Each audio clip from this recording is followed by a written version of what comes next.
Y amén. Bueno, entonces quiero compartir este mensaje el día de hoy que le he titulado Orando por la restauración de relaciones familiares. El versículo de hoy es Efesios capítulo 4 versículo 32. Dice: antes sed benignos unos con otros, misericordiosos, perdonándoos unos a otros como Dios también os perdonó a vosotros en Cristo. Amén.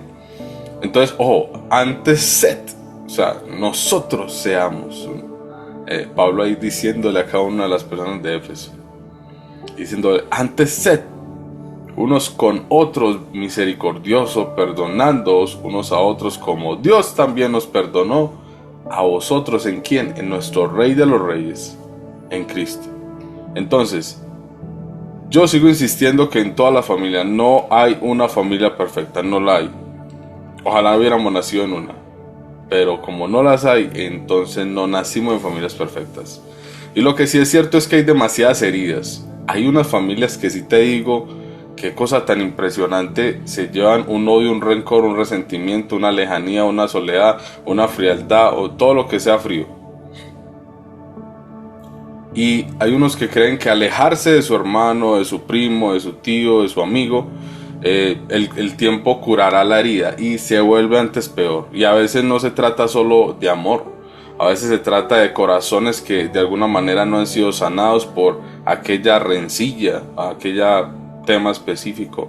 Hermano, y las palabras, de alguna manera, esas palabras dichas que generó ese enojo, no son tan fáciles de sanar, y son solo palabras. A veces ni fueron peleas, son las peleas físicas, pues donde venga pues yo le pego, no, nada de eso. Palabras que hirieron y que o promesas rotas, o silencios prolongados, o simplemente no me habla y ya punto. Hasta ahí llegaron 5 años. Convertirse en muros que de alguna manera enfrían y que generan un efecto que divide una familia entera, ¿no? Pero el Evangelio de alguna manera no nos enseña a que hagamos soledad, a que nos volvamos fríos, a que le contestemos brusco. Hermano, el Evangelio nos enseña referente al tema de la reconciliación. Si tú y yo somos cristianos, debemos de entender de que la Biblia, que es la palabra de nuestro Rey, nuestro manual, nuestra guía, porque a veces le decimos al Señor, Señor, guíame a tu senda, hermano. Esa guía a las sendas o al camino correcto de la palabra del Señor, el Señor nos dice de que nuestro camino o nuestro deber ser es que nosotros usemos el Evangelio como debe de ser, que es hacia la reconciliación. Entonces, nuestro mismo Dios se reconcilió al mundo consigo mismo por medio de nuestro Señor Jesucristo. Y el mundo, hermanos, el mundo para con Dios, todo el mundo estaba muerto. Pero Él, por su amor misericordioso, fue benigno hacia nosotros, fue misericordioso hacia nosotros, fue y es bondadoso hacia nosotros, fue y es compasivo con nosotros, aún sabiendo de que nosotros no somos perfectos. Entonces se reconcilió con un mundo que por medio de su propio Hijo, el cual murió en la cruz. Hermanos, hoy Dios también quiere que nosotros nos reconciliemos o reconciliemos nuestros corazones con nuestros familiares.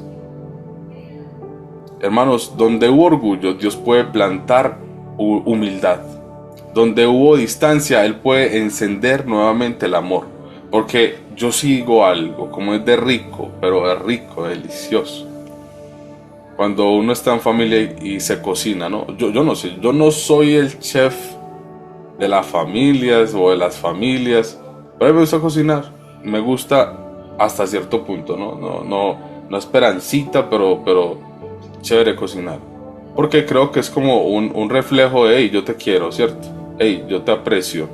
Hey, a través de esta comida quiero que sientas mi amor, ¿cierto? Entonces, y yo sé que cuando se comparte un sancocho, cuando se comparte una bandeja paisa, que tiene chicharroncito y todas las cosas deliciosas. Hermanos, de alguna manera, compartir esas comidas típicas culturales, y más cuando son en leña y todo ese tipo de cosas, Eso genera como un vínculo todo chévere, ¿no? Donde todo el mundo se ríe, compartimos, donde todos somos iguales, donde no estamos hablando de lo que el que tiene, el que más tiene, no, donde es natural, donde se comparte cada cosita y se ríe uno y esas cosas conllevan a recordar tantos momentos de alegría que se vivieron en la infancia, etcétera, etcétera. Entonces yo creo que el Espíritu de Dios nos está redarguyendo para que nosotros restauremos el lazo familiar, porque ese pasado se puede distorsionar por 3, 4 palabras de ofensa. Todo eso que se vivieron 15, 40, 50 años juntos, hermanos, se puede desboronar con una palabra de ofensa porque le dejó de hablar 3 días. Todo eso, entonces llevamos todos a los extremos, a los límites, y a veces parecemos personas que no tenemos nada que ver con el Evangelio. Y la carta a los Efesios de alguna manera fue escrita por el apóstol Pablo cuando estaba en prisión. Cuando él estaba encarcelado en Roma, alrededor del año 60, casi entre 5 y 7 años, para que el emperador Nerón mandara a asesinar a Pablo. 5, 7 años antes de que Nerón dijera maten al Señor. Pablo desde allí escribe la carta a la gente de Éfeso. Y su propósito era enseñar a la iglesia a vivir una vida en Cristo. El propósito de Pablo fue de que no hubiera divisiones, de que pudiera vivir en comunidad, de que la iglesia fuera transformada por el amor y el perdón. Y desde allí escribió esta carta, hermano, que hoy Dios la usa para hablarnos a nosotros también, porque fue su palabra inspirada por Él, escrita por un hombre, pero inspirada por Él al 1000%. Entonces, en este capítulo 4, Pablo contrasta este viejo hombre con la nueva naturaleza en Cristo. Y esta nueva naturaleza y todo lo viejo pasó, vamos a proyectarnos hacia lo nuevo. Y tenemos que aprender a ser benignos los unos con los otros, misericordiosos los unos con los otros, perdonando los unos con los otros. Hermano, tenemos que aprender los unos con nosotros a convivir, los unos con los otros. Entonces, este perdón no es una sugerencia, ¿no? Sino una verdadera evidencia del nuevo nacimiento en Cristo. Porque el verdadero Hijo de Dios realmente tiene que aprender a llevar los frutos del Espíritu Santo que vive en él. Por eso cuando Pablo escribe también de que debemos presentar nuestros cuerpos como sacrificio vivo, santo, agradable al Señor, es importante. ¿Por qué? Porque nosotros somos ese templo del Señor. Y la Biblia menciona de que nosotros como templo hay que tener presente algo. El Señor dice en Isaías 66, el Señor dice en Isaías 66 que si el cielo es mi trono y la tierra el estrado de mis pies, ¿dónde será la morada que vos me habréis de crear?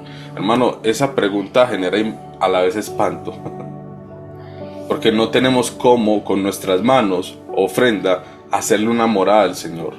Hermano, nosotros no tenemos cómo hacerle una morada al Señor. Pero Pablo por esto menciona que debemos de presentarnos como sacrificio vivo santo. Hermanos, porque dice el Señor en Isaías capítulo 66. Dice el Señor en Isaías 66. Dice, Jehová dijo así: el cielo es mi trono y la tierra el estrado de mis pies. ¿Dónde está la casa que me habréis de edificar? ¿Y dónde el lugar de mi reposo? Y dijo así: mi mano hizo todas las cosas, y así todas estas cosas fueron. Dice Jehová, pero, ojo con este pero miraré a aquel que es pobre y humilde de espíritu, y que tiembla ante mi palabra. Y cuando hablamos de esto, que el Señor mirará, o sea, el Señor creador del cielo, de la tierra, del mar, de todo lo que en ellos hay, que cuando Isaías fue arrebatado en el espíritu y pudo ver al Señor sentado en su trono y unos ángeles de luz, unos seres de luz que estaban rodeando con 6 alas y tapaban su rostro, él dijo: he aquí, yo soy muerto porque soy un impío, ¿no?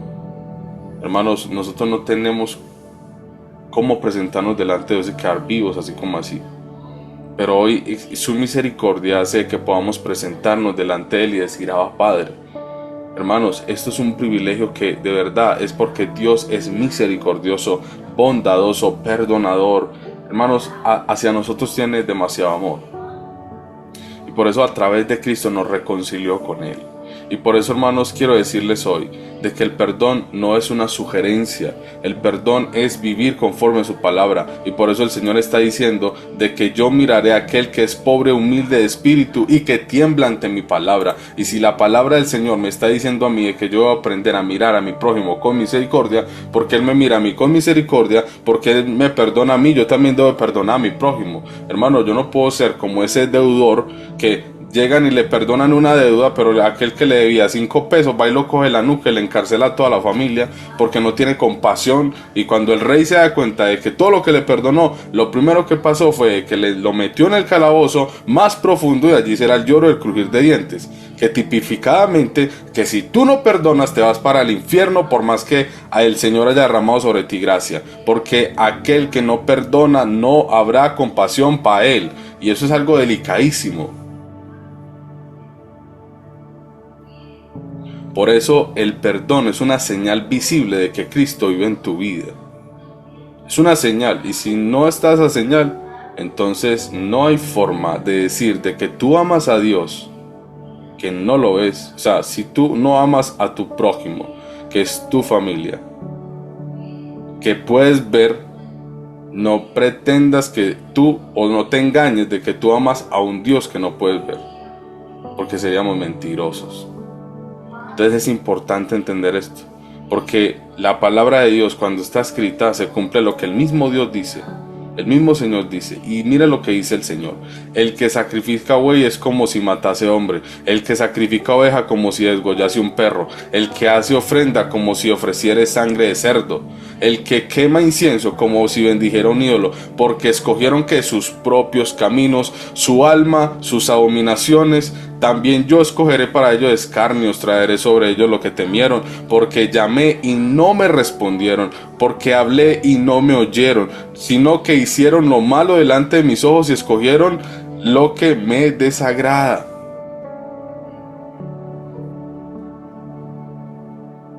El Señor está mencionando de que Él mirará a aquel humilde de espíritu y que tiembla ante su palabra. Y así debemos de mirar la palabra del Señor, con demasiada humildad, respeto, y también: Señor, guíame y ayúdame a vivirla. Y es tiempo de aplicarla a nuestro primer ministerio, nuestra familia.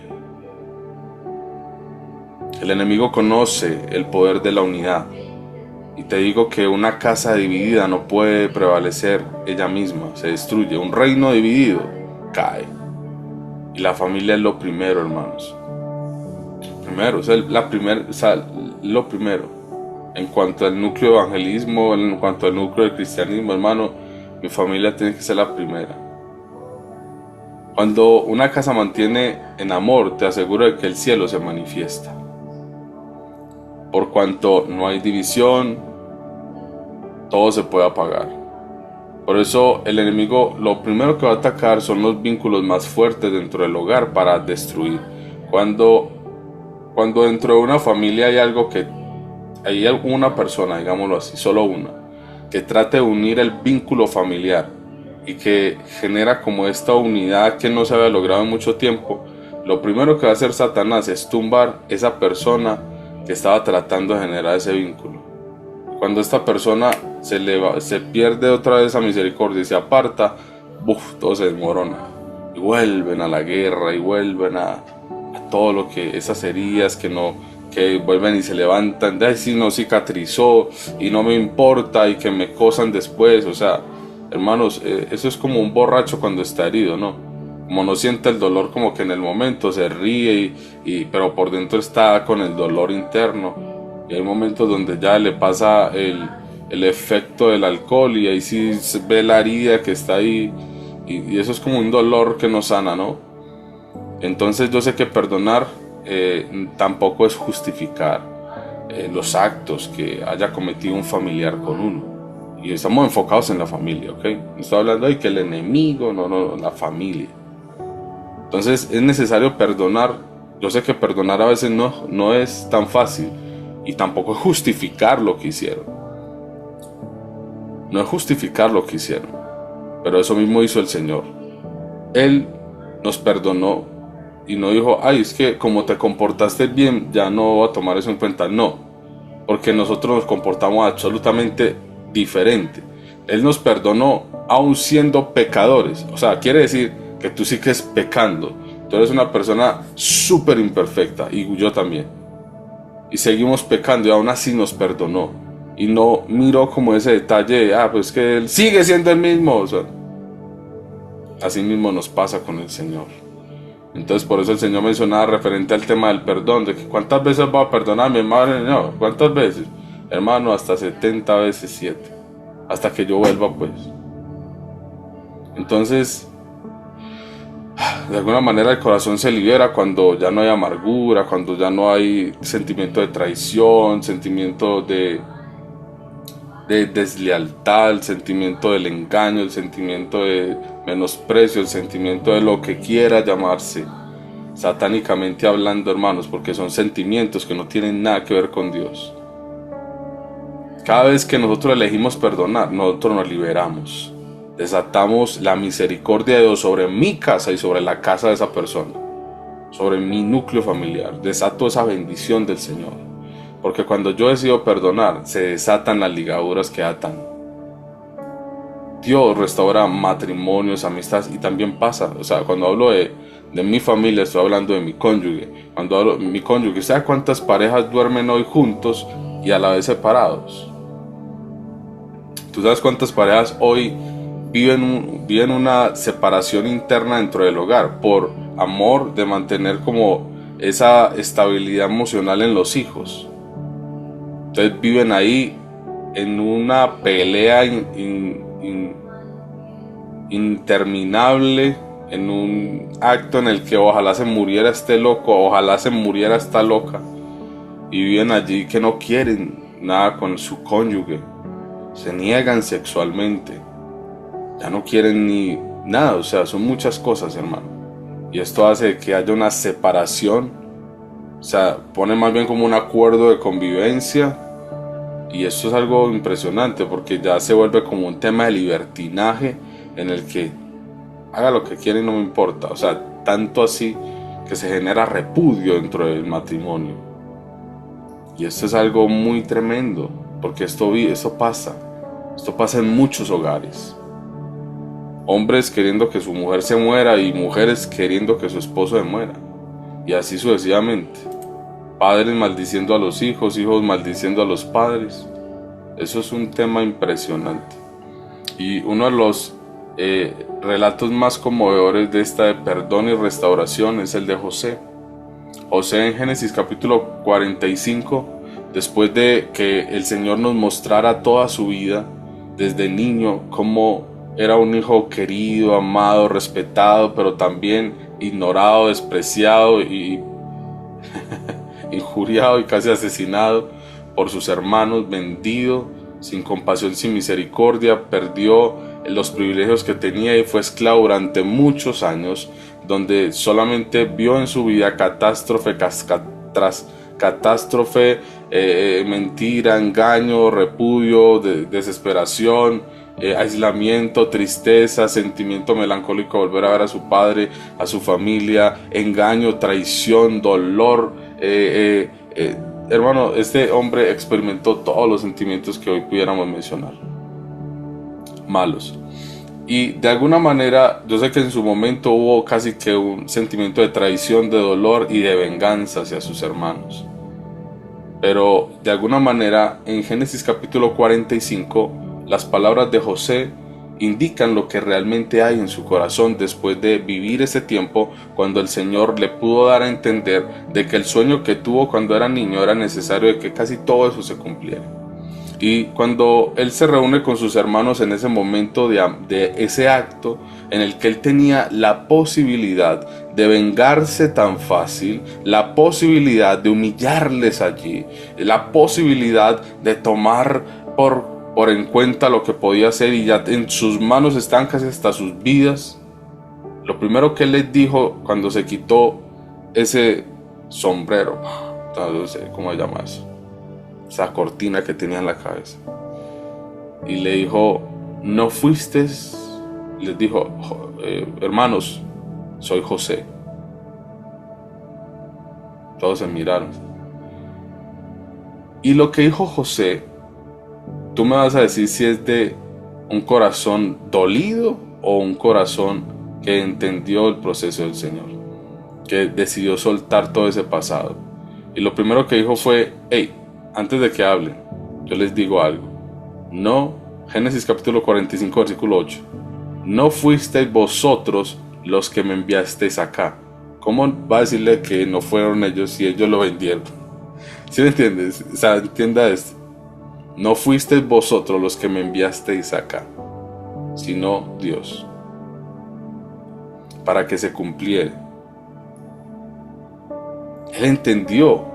Este acto de perdón no solo restauró una relación extremadamente rota, sino que salvó toda una familia. Mira lo que pasó en consecuencia.